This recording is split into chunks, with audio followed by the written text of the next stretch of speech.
I've been a little bit frustrated with some of the news coverage that I've seen about the general nightmarish incompetence of the people who have been hired by the Trump administration to oversee some of our most important federal institutions. Let's get into it. Okay, so the fact that Pete Hegseth is a hot mess with an alcohol use disorder and keeps texting battle plans and government secrets to his friends that he likes to party with, and the fact that one of Trump's secretaries got her purse stolen at a restaurant even though she has Secret Service protection. Like, this incompetence is not a bug. This is a feature, not a bug. So Cheeto Head is a narcissist. He is a textbook narcissist. And you have to read up on narcissism in order to understand what's going on here. Like, you cannot understand it any other way. You can talk about fascism, yes. You can talk about demagogues. You can talk about authoritarianism. You can talk about the appeal of a daddy government figure. You can talk about a lot of other things. But the main thing you need to understand what he's doing, is to understand what narcissists are like and what their behavior is. So let's break it down. President Trump does not want secretaries who are competent. He does not want secretaries who are good at their job, even a little bit. He doesn't want them to be competent in any way. Because what narcissists need is to always look good. And one of the ways that they always look good is to have scapegoats around that they can blame when things go wrong. Narcissists also like to create problems so that they can be the ones to solve them. Donald Trump is great at this. He loves to create a problem and then solve it. That's why I'm skeptical of anything that he threatens to do, because he will do those things, but then he will reverse those things once there's a public uproar, and then he'll say, see, I reversed it. See, I fixed the problem. Even though it's a problem that he created. This is classic. This is textbook. He's going to do this over and over and over and over again. So he needs to look good at all times. So he uses scapegoats to do that. So the scapegoats need to be reliably incompetent. They need to be very clearly someone that he's going to be able to blame things on. So he needs them to be incompetent. So the fact that Pete Hegseth is a hot mess is on purpose. He did that on purpose. He does not want someone competent. Are narcissists absolutely capable of finding people who are competent to do things for them? Yeah, they do it all the time. If Donald Trump wanted that, then he would do it. He did it in the first administration. He did find some people who, for some important jobs, who were relatively competent. Think about his first Secretary of Defense was not someone who I agree with politically, but who was competent. But the problem is, if a narcissist wants to cover up bad deeds and distract from their bad deeds, then they need someone who will be a scapegoat for them.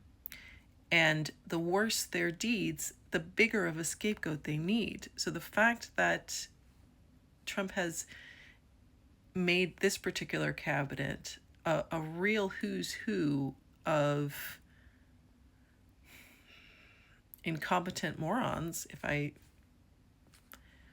want to not pull my punches, the fact that he did that means that he's going to be doing some really bad stuff that he's going to need some really big distractions for. He has already started doing that. A lot of folks out there are keeping their eyes on the prize, have been talking about the deportations, have been talking about the people who've been disappeared.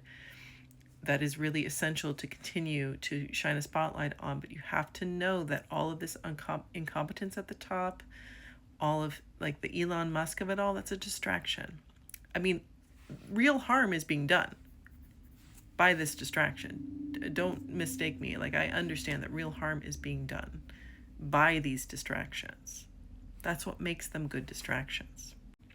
And what really sucks about having no, I'm going to assume that most people who get elected presidents are some form of narcissist. Like I mean, maybe not Jimmy Carter, maybe not Obama, but I think you have to have pretty healthy self-image coupled with some deep wounds to want to put yourself in this position. Like, I think it's just an occupational hazard.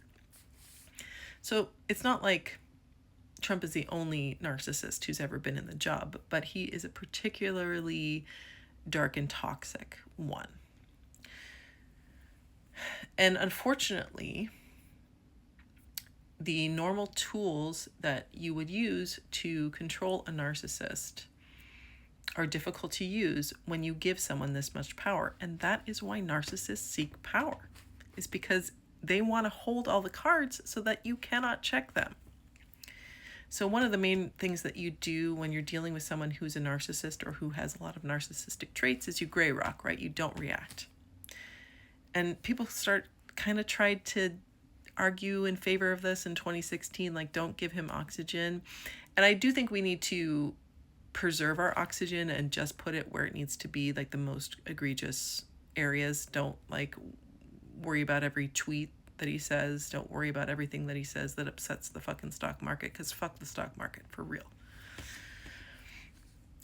But gray rocking's not going to work, because this is the most powerful man in the world. You cannot gray rock your way out of this. You can't. It's not humanly possible. We can't just ignore him. He's made that, so that's impossible. So then what do? I mean, you have to set limits. You have to set boundaries. You have to set limits. And you have to choose very carefully where you're going to put those. And then you have to defend them. And that is the only thing that you can do. But the reason that narcissists seek power is so that setting limits on them is really difficult. Like, they seek out these positions, and narcissists will do this within families, they'll do this within businesses. Like, they will put themselves in a position where they can control your money, they can control your job, they can control you physically.